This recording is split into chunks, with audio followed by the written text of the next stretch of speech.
ইউসুফ চোখের পানি ছেড়ে দিয়ে আল্লাহর ডেকে বলে, আল্লাহ ও মাবুদ, জীবনে কোনো অপরাধ করি নাই, আমার বয়স হওয়ার পর থেকে আজ পর্যন্ত কোনো অন্যায় করি নাই। না জানি আজকে আমি আমার ঈমান হারা হয়ে যাই, না জানি আজকে আমি আমার চরিত্রটা হারাই রে মাবুদ। ও আল্লাহ, তোমার উপর তাওয়াক্কুল করে আমি গেলাম।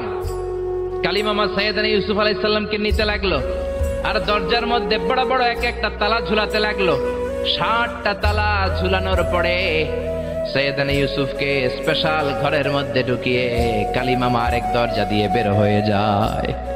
এখন ওই স্পেশাল গোপন কক্ষের মধ্যে শুধু দুইজন মানুষ, একজন নারী আরেকজন পুরুষ। চিল্লায় বলেন, একজন আরেকজন পুরুষ। জুলাইখা আর ইউসুফ। জুলাইখা বলে, ও ইউসুফ, বাঁচার কোনো মাধ্যম নাই, যে কোনো ভাবেই হোক আজকে আমি আমার মনোরঞ্জন করেই ছাড়বো, যেমন করেই হোক তোমার প্রেম আমি হাসিল করে ছাড়বো।